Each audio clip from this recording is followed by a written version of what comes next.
Hello and welcome to Book Breaks. We are so thrilled to have you here today as we welcome the author of A Passionate Mind in Relentless Pursuit, The Vision of Mary McLeod Bethune.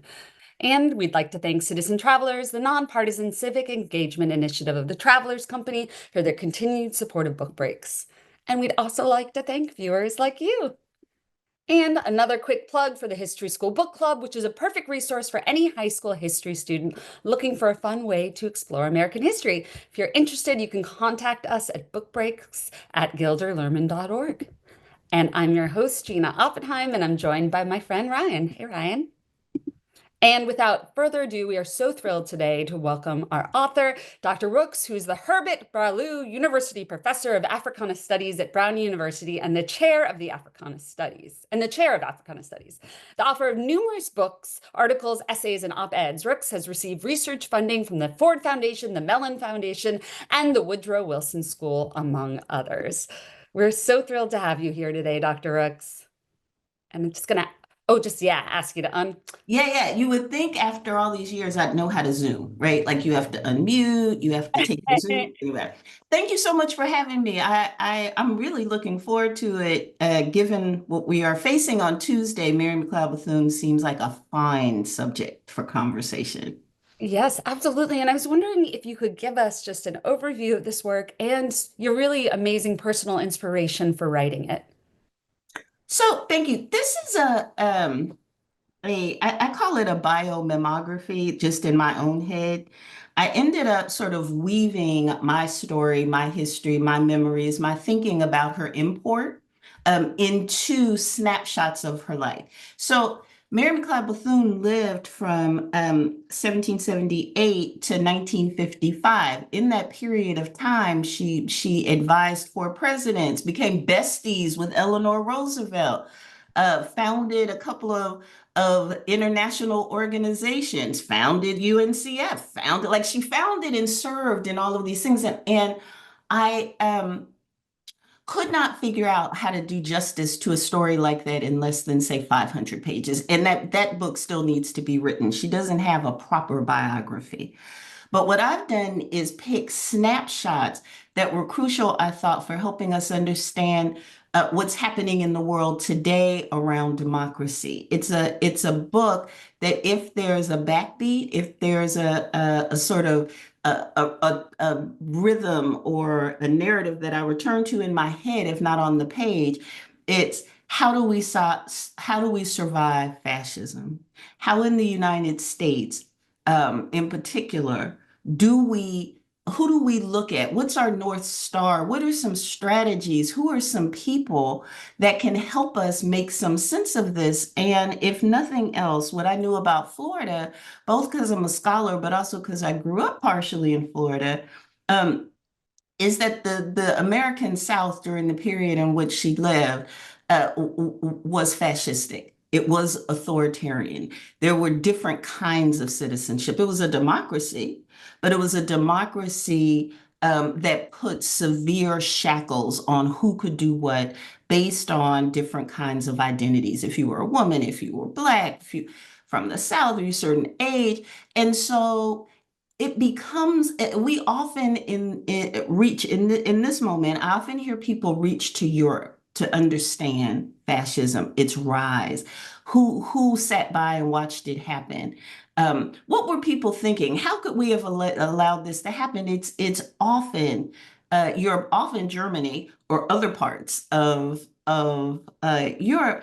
And I kept thinking, the Nazis in 1935 came to the US to learn how to be Nazis, to learn how to disenfranchise certain people. What kind of laws? How do you use segregation? How do you create narratives? How do you tell stories about people that will allow the world to embrace your oppression of them? And they came to the US to do it, and they came to the US during a period of time where Mary McLeod Bethune was alive and very, very influential. So as I tell the various moments, people, strategies, amazing, amazing history that she lived, the backbeat for me really is, and what did she know that we need to know to survive this moment? Wow, absolutely. And you open with a very famous story of her and Eleanor Roosevelt at an event. Can you tell us what was significant about this moment? Yeah, so in 1938, the folks, an interracial, intergenerational group of folks are thinking about what to do about making the South more democratic. They are talking about credit. They're talking about, making credit available across racial lines. They're talking about improving education, improving public health, actually getting at some of these citizenship kinds of things. How do we make sure everyone has them? And it's an interracial group, and they decided that they were, even though Birmingham, Alabama, where this took place, was deeply segregated. Um, it was just accepted. It was a way of life. There was no pushback to it. It just was. But these folks, when they got together, were like, we're going to let people sit where they want to. We're just going to be, we're here for this reasons. And across all these lines, we're just going to be. So they're at the Civic Center in Birmingham.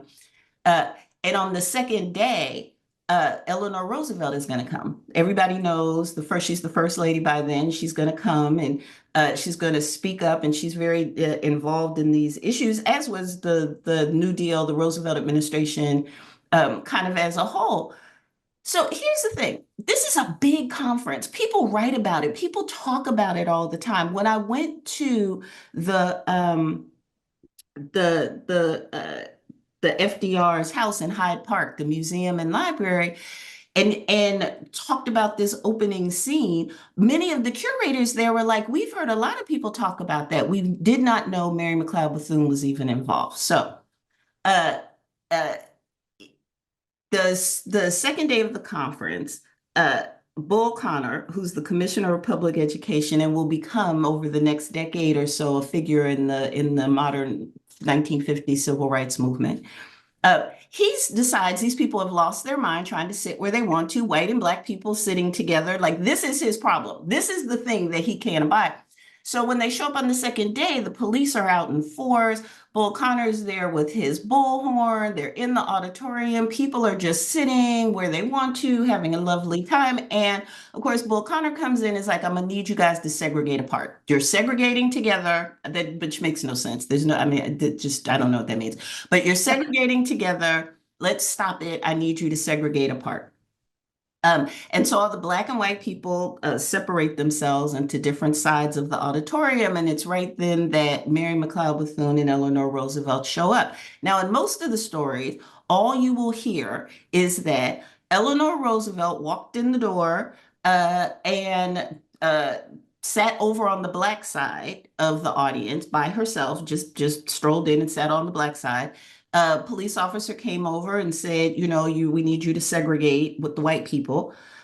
She gets up, produces a chair from somewhere, folding chair, puts it down in the middle of the aisle and says, I'm going to sit here in the middle, in between the black and the white sides, because I refuse to be segregated. And it's a real applause moment. Like, you'll read it regularly. It is regularly recounted to talk about the New Deal, FDR, Eleanor Roosevelt, the possibility of white redemption in the face of racism, and it's trotted out regularly.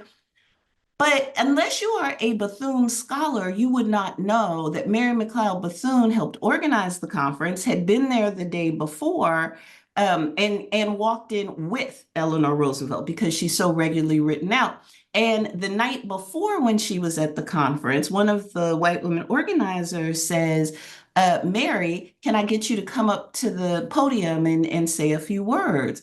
And Mary McLeod Bethune draws herself up to her 5 foot nothing inch height, stands up and says, my name is Mrs. Bethune.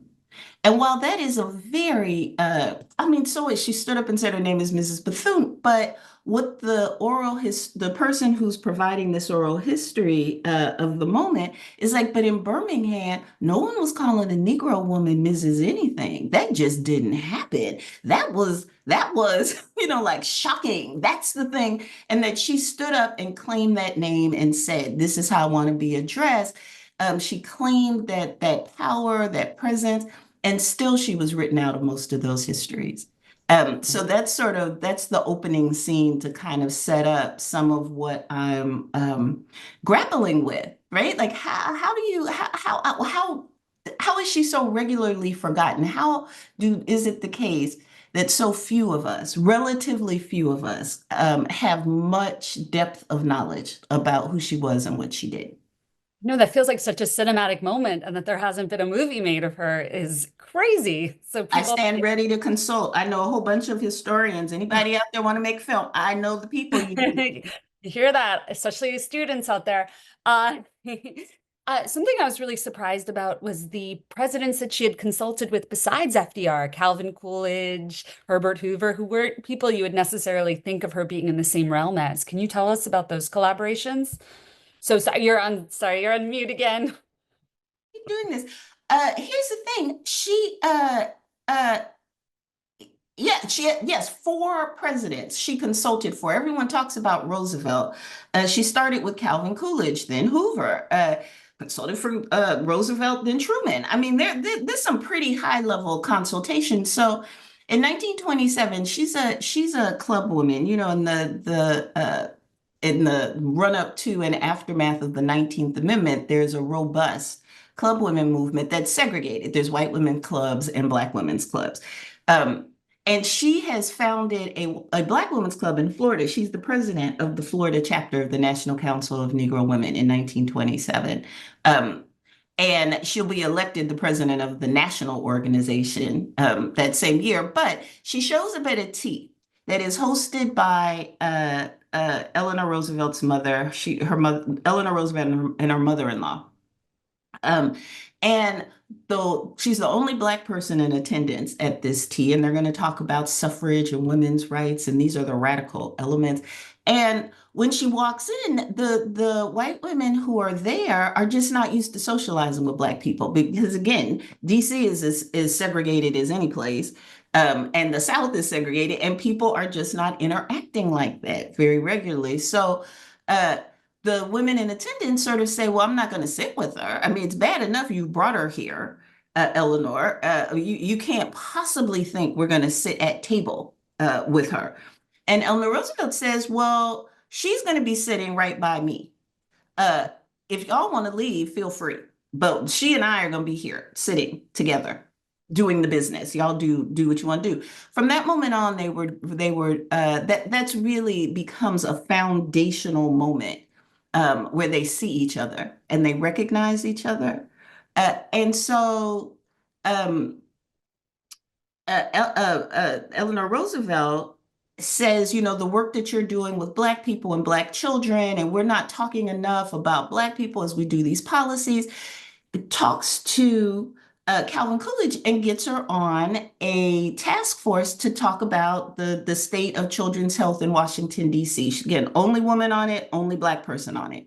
And that Roosevelt trusted her, or that she talked Roosevelt and trusting her, like exactly how that happened, I can't exactly tell you. Did she hold her arm behind her back, or did she just sort of smile prettily? Was it a lot of like, I don't know, but Roosevelt put in a word for her. She did such a good job on this DC task force, stood out so much, really opened people's eyes to the fact that there was a Black Washington. And this was really the thing. When they said child health, they meant white children, immigrant children. Like they did not mean Black people.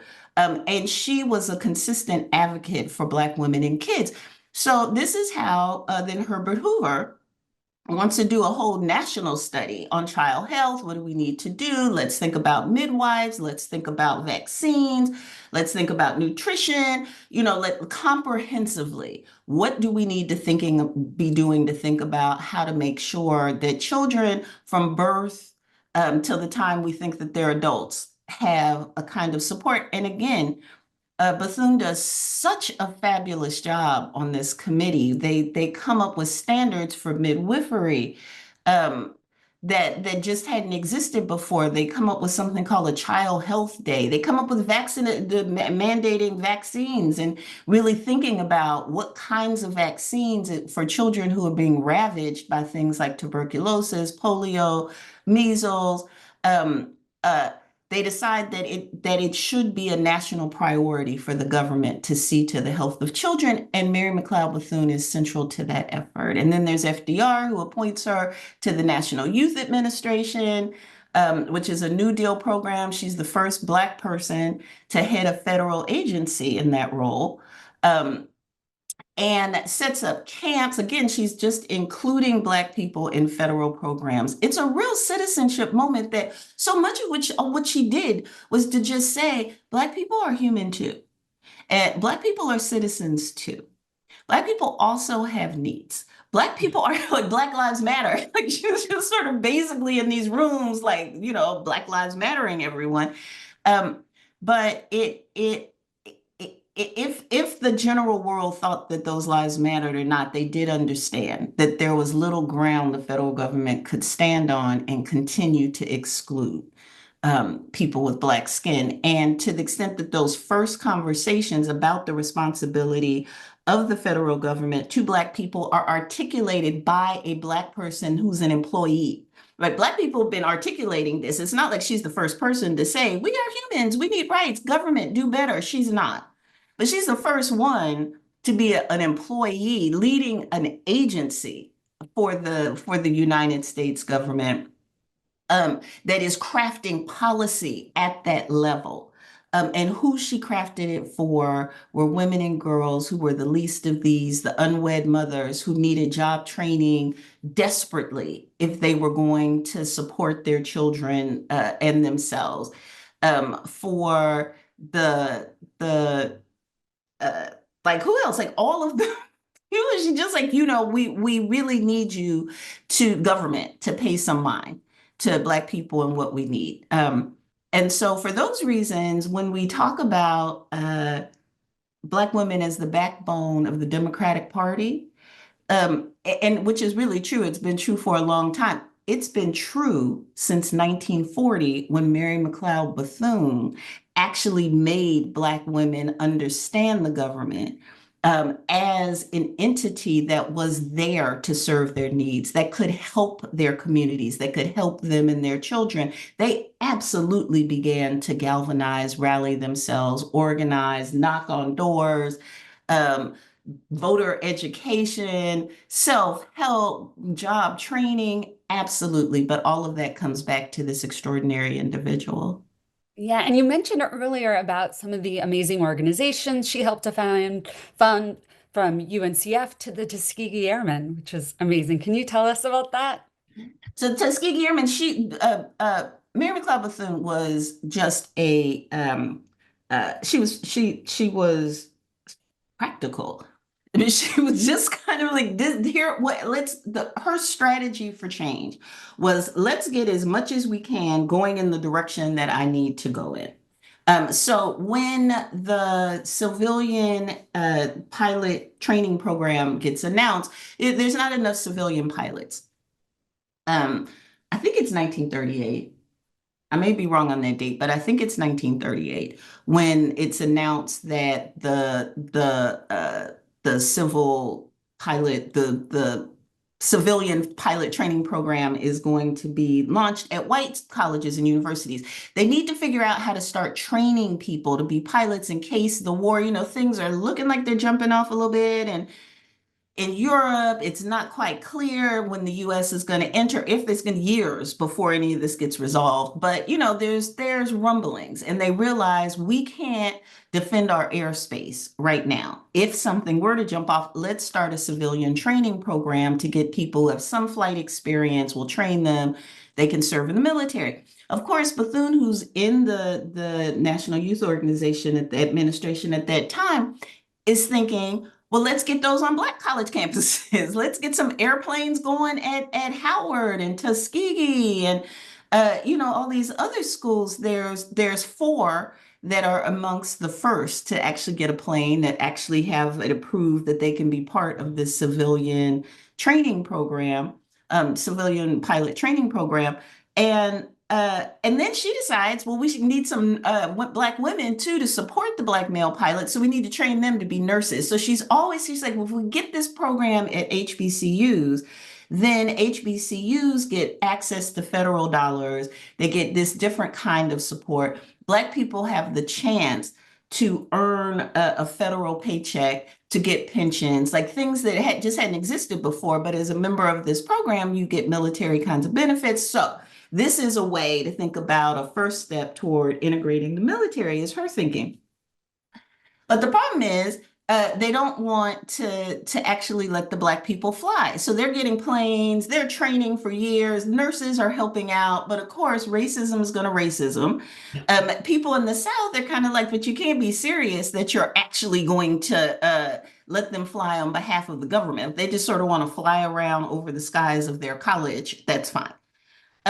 So she and Eleanor Roosevelt come up with a plan. And again, often when you hear this story, somehow Mary McLeod Bethune is not mentioned. You will often hear this story, and it's just Eleanor was chilling at the White House and said, "Hey, I think I want to go to Tuskegee and let's see about getting the military integrated." No. I mean, she may have had those thoughts, but someone put them in her head. Let me put it like that.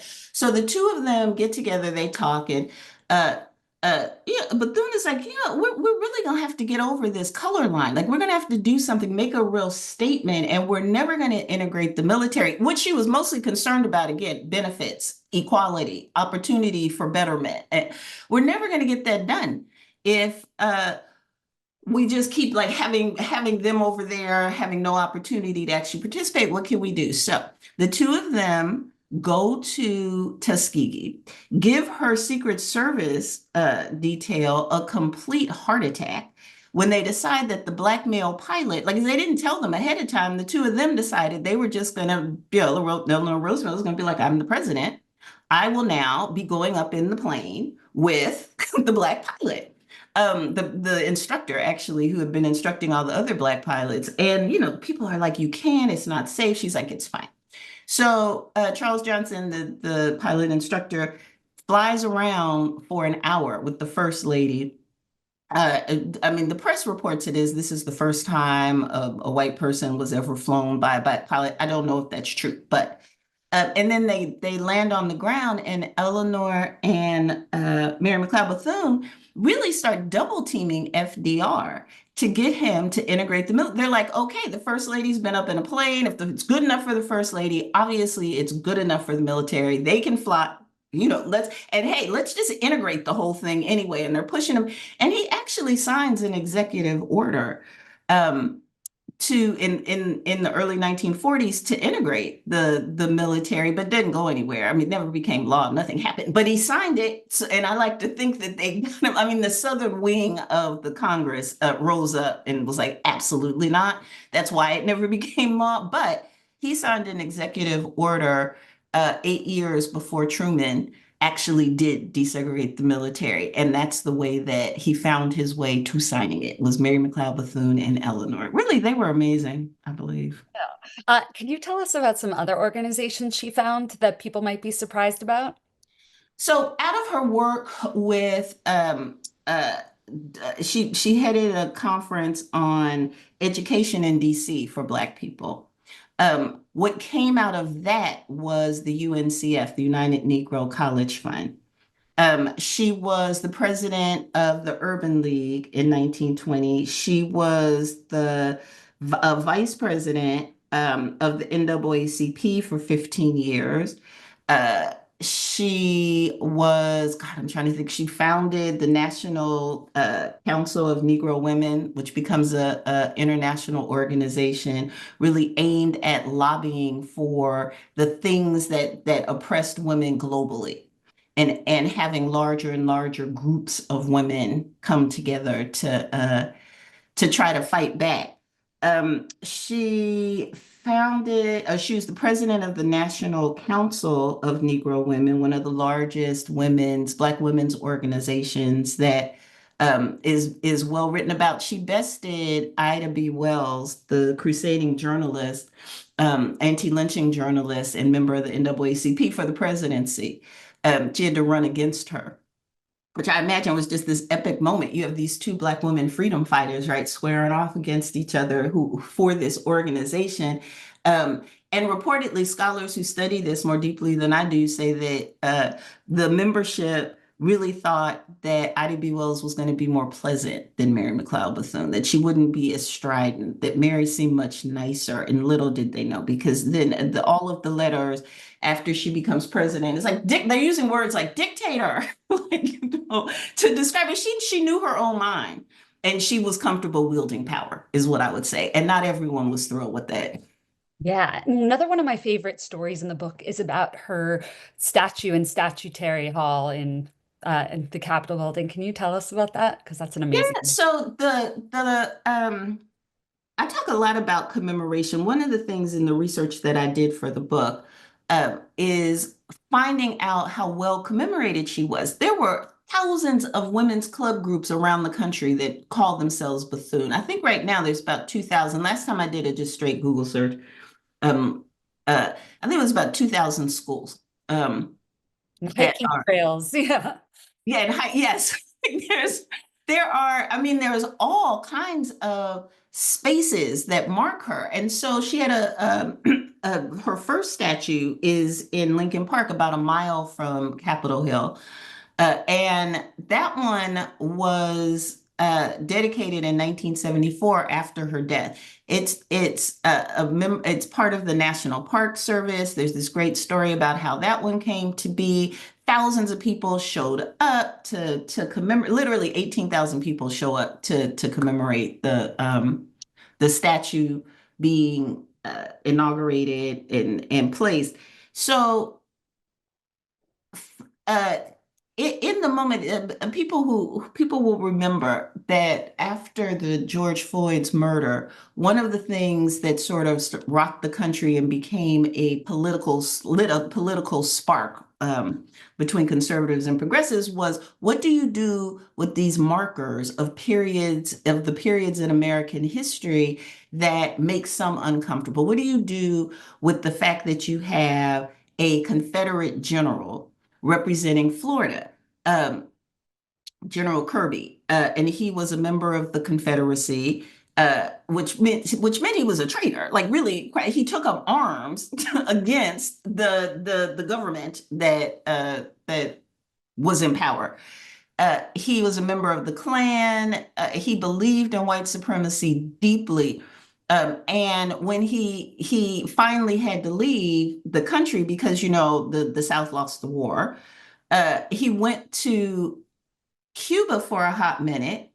And then when it became clear it was actually safe for the white supremacists to come home, he came back to Florida and immediately joined the Ku Klux Klan. Like, he was unrepentant in his racism. He was the person who had been serving since the 1920s at representing Florida. So in this moment where there's all this conversation, people are, do we take down this monument? Do we rename schools and places? This starts to bubble up. I mean, it starts earlier, but it becomes pressing. It really takes flight. It started years before. And there's this real thing. We need to think about different people who can represent Florida. The other person who represents Florida is the man who invented the air conditioner. Now, we can all agree, if you've ever been to Florida, he should actually be in Statuary Hall. He provided a service that cuts across race, and we need air conditioning. It's bad for the climate. It is a survival necessity in parts of Florida. And then there's the Confederate general. So there's a grassroots movement that comes up that says we need somebody else to represent us. They go through a whole process. Thousands of names are vetted. Community groups are in there pushing for Bethune. Elected officials take up the cause and are like, no, we want Mary McLeod Bethune. It turns into a whole statewide referendum and process where instead of, like, with the Confederate general, where only white voices were heard in terms of who would represent Florida. At the time, the Daughters of the American Revolution, Daughters of the Confederacy, had the ear of folks in power. And so in the 1920s, they were like, let's bring back the Confederate general. Here in 2020, 2021, you have Black people, poor people, women, folks in Florida, immigrant folks, people in Florida who are like, she makes more sense to us. And so Rick Scott, who's now a senator, but was the governor, signed the legislation that made Mary McLeod Bethune the official kind of representative of Florida. And the woman who did it is a Puerto Rican sculptor she has massive skill. She worked in Italy as well as Florida. She lived in Florida, but she also spent a lot of time in Italy and had access to the granite, um, the vein of statuary granite that Michelangelo used to sculpt David. So this quarry that Michelangelo used is still producing, but there's just this vein of this stark white marble, statuary marble, that has been depleted now. She got the last block of this same vein from the quarry. And people started immediately offering her two, three, six times as much as she had paid for it. They had raised to pay for it to let them have it because really it's the last one. So it's in the book I talk about how David was the alpha and Bethune is the omega. And there's something about that I think really does speak to her global significance.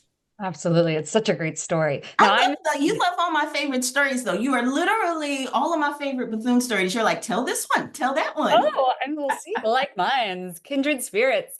Now I was wondering then too, I've mentioned my favorite aha moments and discoveries. If there's any that we haven't covered, any of your favorite historical discoveries that you made when writing the book. So there is something that I didn't actually even write about this, but I think about it a lot. A lot of the questions that I get about her, about Bethune is, but how did she go from being the youngest, the number 15 of 17 children born to sharecroppers, the firstborn to freedom in South Carolina, uneducated? Like she never went to a college or university. Like as we understand it, she's hobnobbing with Black people in positions of power and authority like W.E.B. Du Bois, uh, Carter G. Woodson. These are the first two Black people to get doctorates from Harvard. They're very different people. But this is still their educational background. Mary Church Terrell is the daughter of a Black millionaire and is educated at Oberlin University. You have Anna Julia Cooper from a little bit earlier, who's educated in the Sorbonne and is speaking Latin, French, Greek. Um, these classically trained Black people uh, who are fighting for Black freedom now. Like they're not like, let us just sit over in a corner by ourselves. These are some heavy hitters on the cause of Black freedom, but they have a certain understanding about what makes you worthy, um, about rising to certain statures, about being able to go to a Harvard and compete and show the world this is not white skin that makes this the only there's not a prerequisite. And then here comes Mary McLeod Bethune. She's 5 foot tall, big bone, dark skin, from sharecropping people. She don't have any money. That she like no, she got no millionaire anybody. Um, they are living in a one room, very modest, very beyond whatever is less than modest. She's going to the Moody College of Bible.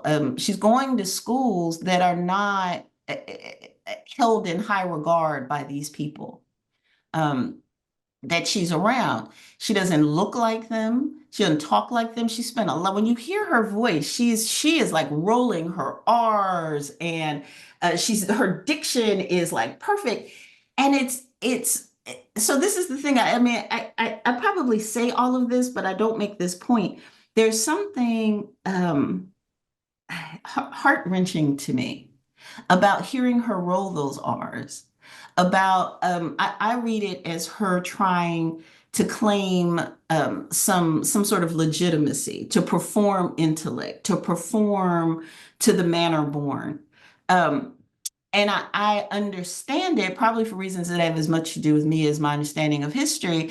I understand how all of those insecurities for a woman. She's one of the few women around white and black men in leadership. She's one of the few black women who her complexion is what it is.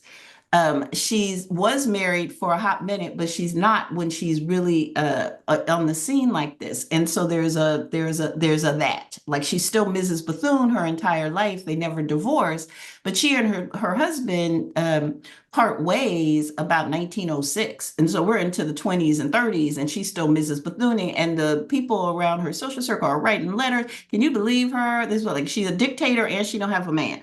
Like it is just brutal. And there's something about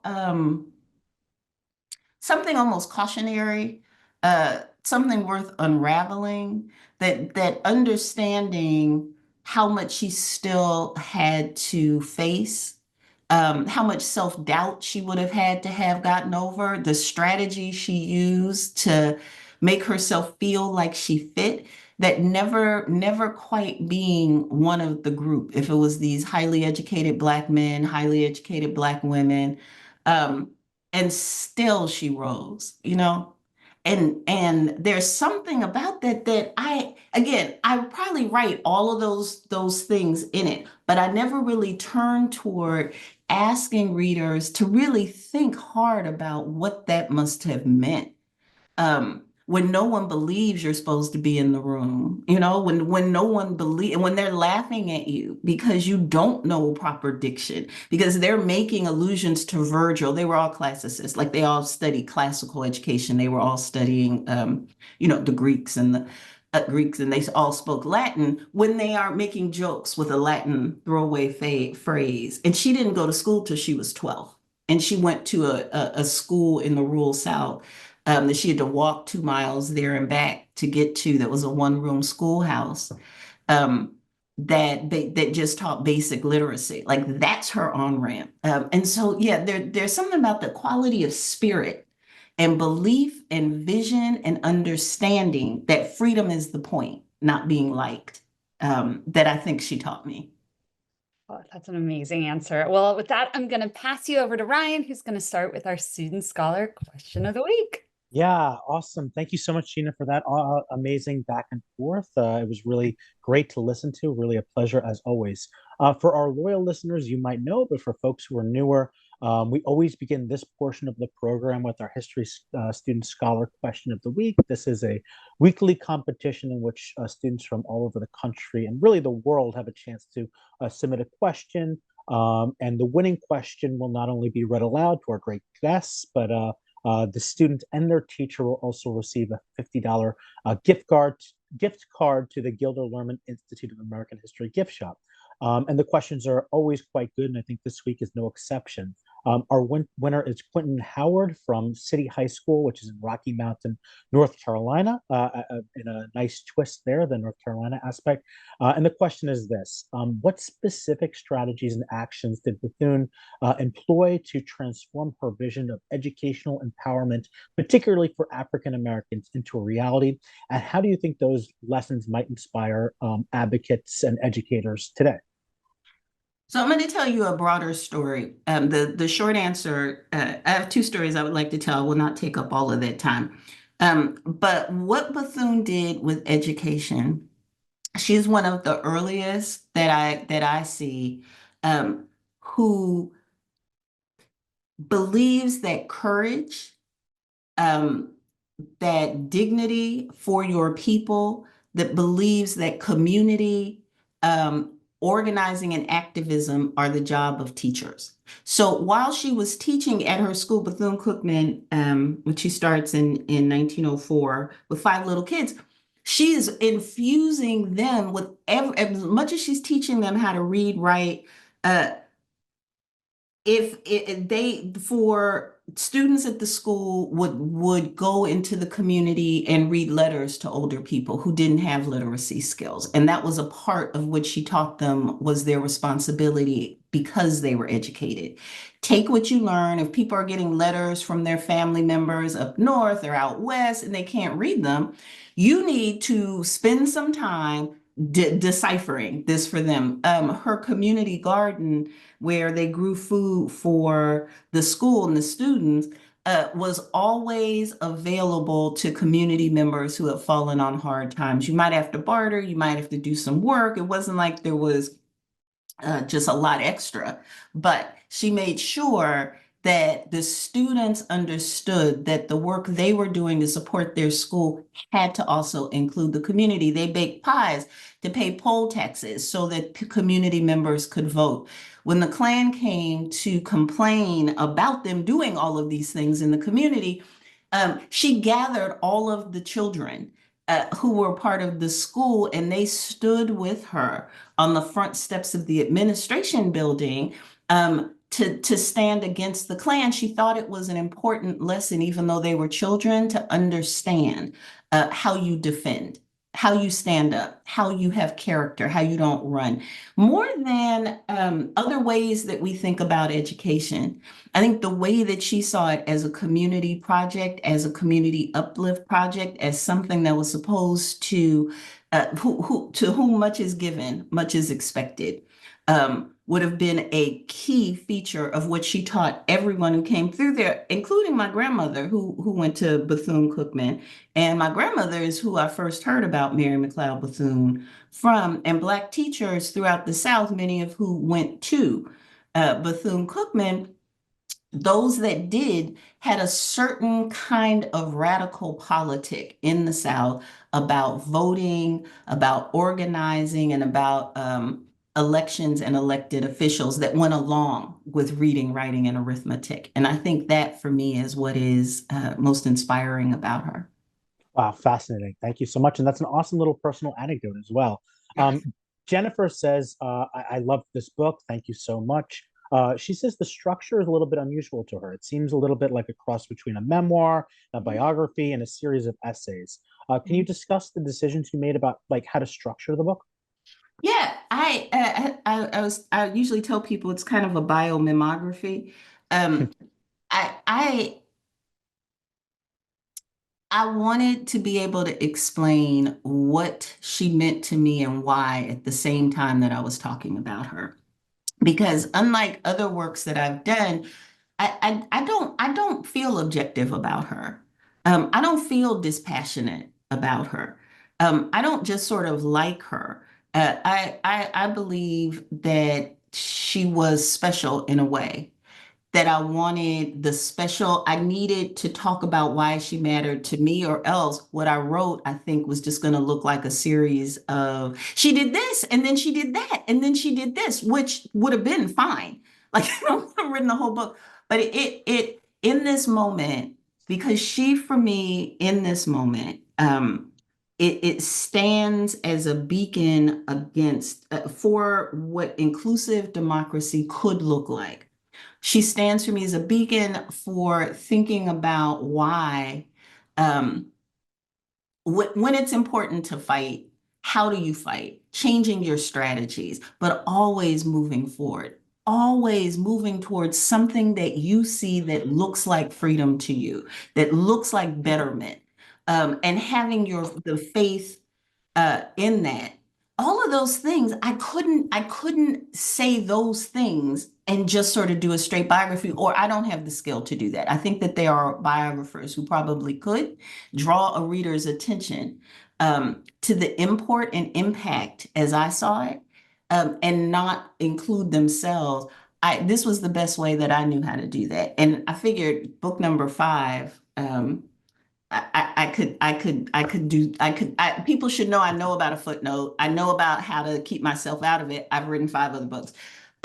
So this was a chance for me to write the book I wanted to. There's some people who do, it's not for them. Like they don't like it. They just want Bethune. And that's I completely understand that. I want more Bethune in my life. But this was Yeah. this was the book that I needed to write, and selfishly I wrote it. Awesome. Well, that's awesome. Deborah says, thank you so much. We don't hear much about Mrs. Bethune's spouse or child or children. I was reading about her in a book, and the son was mentioned, and he was not brought up again. Are there any photos or any evidence of him or anything in your book or any mentions or about Yeah, no, of descendants? course. I Yeah. don't have any photos. There's no photographs in the book, but yeah, no, no, of course. So she and her husband, they were both teachers, Albert Bethune, and they met in South Carolina. And he moved around with her a couple of times. She kept going for more opportunities. So when someone would say he was fine with just let's just get a job, settle down, do whatever, and she was kind of like, but I want to found a school. Like I have, like visions. I want to do this. I want to do that. And at some point, soon after they got to Daytona in 1904, I think by 1906, 1907. He had gone back to South Carolina. He married somebody else, had a whole other Bethune family. It's a little bit of a scandal, a little bit. Um, but and she dated other people, wasn't, she didn't have a life of celibacy. But in the South at that time, being a Mrs. was a kind of protection. She believed, if it was true or not, she believed that the title Mrs., being able to claim it for Black women who were often, there's a whole other lecture I could give about Black women and disrespect in the South during this period and any kind of markers of legitimacy, how contested those were. Mrs. is one of those. The first book I wrote was about a woman named Madam C.J. Walker, and Madam Walker kept Madam attached to her name long after she too, her husband, they were long separated, but it gave a kind of legitimacy. So yeah, she had a husband, and her son Albert Jr. worked at Bethune-Cookman. They were near the end of her life. She joins an organization called the Moral Rearmament uh, Society or Association, and you have to take a kind of fearless moral inventory. It sounds a little bit like these things where you have to stand up and confess things about yourself, this kind of self-help. It was a little like that.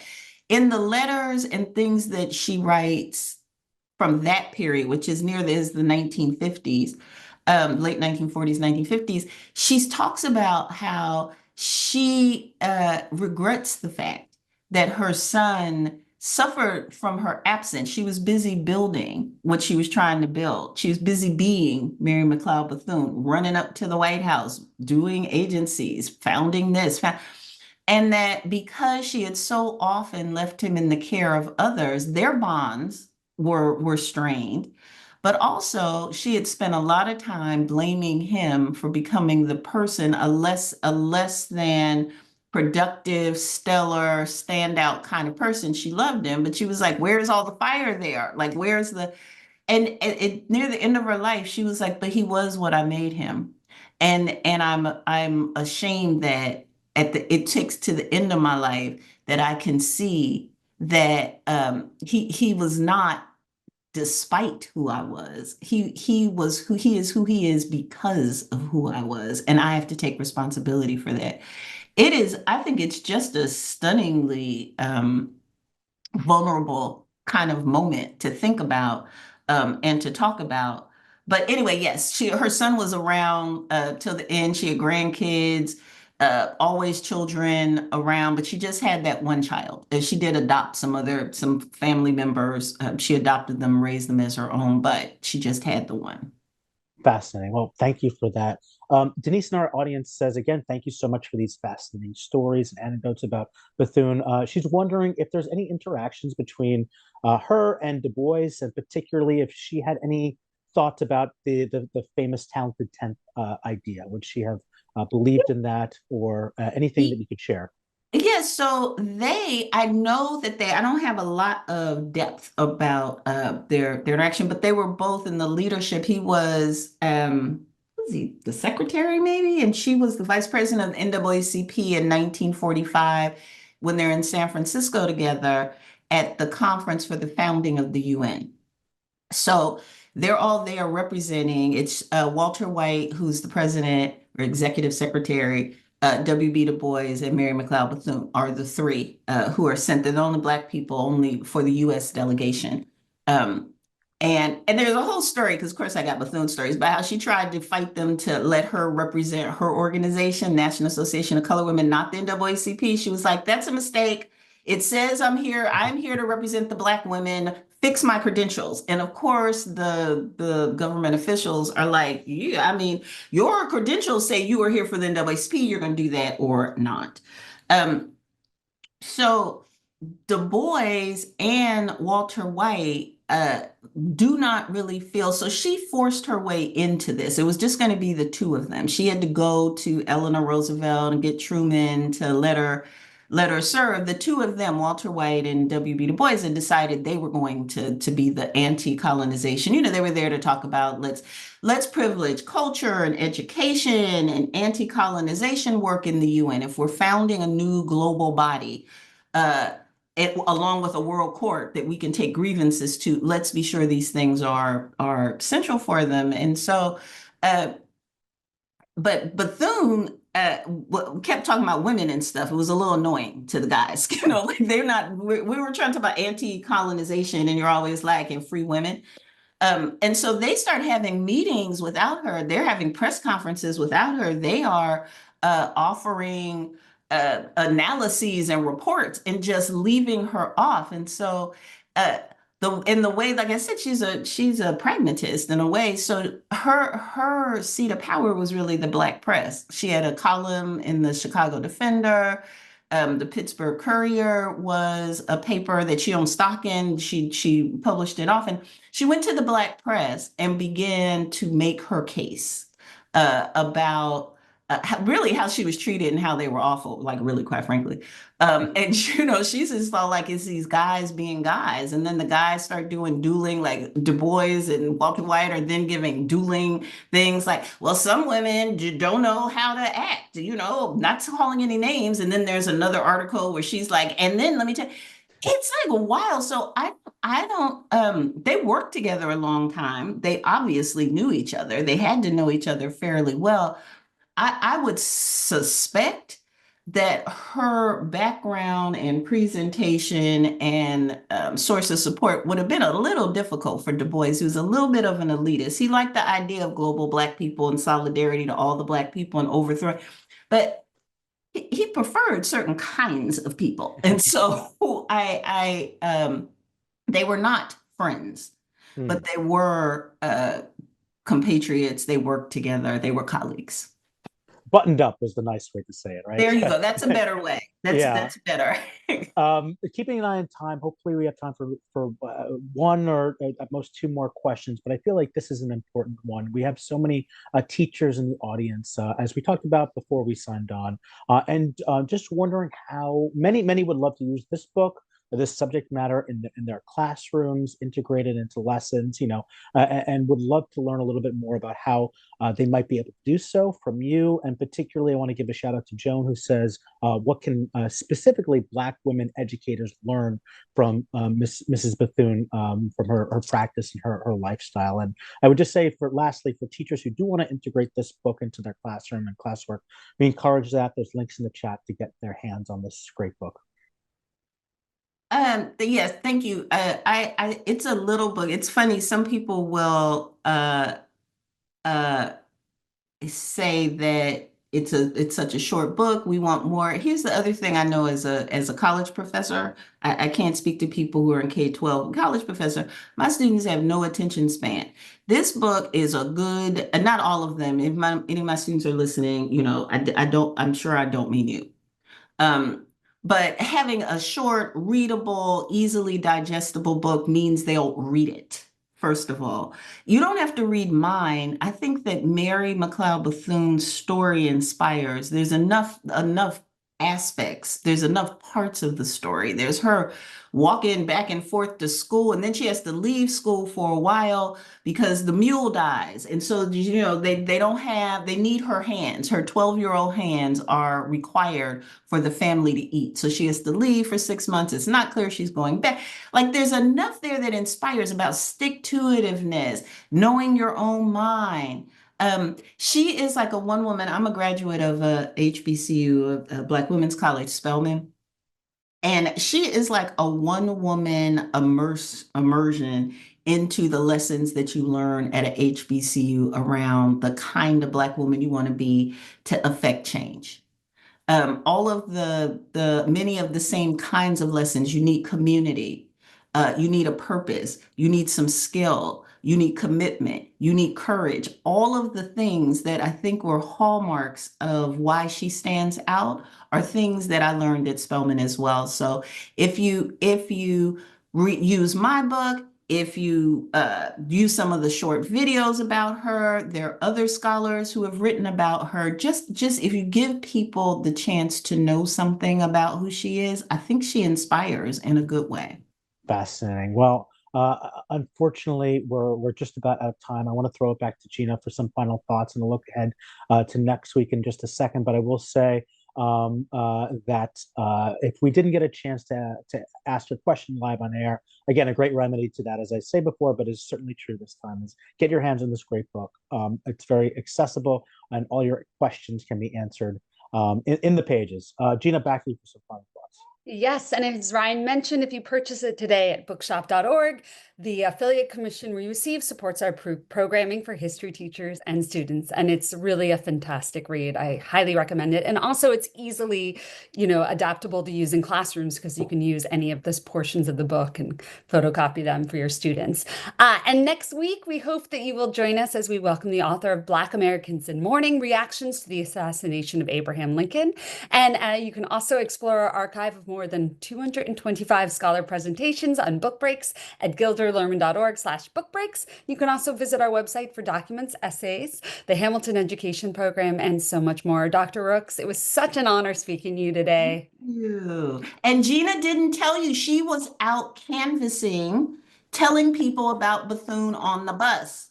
This is what you need when democracy is in action. So thank you for that. Thank you for your service, Gina.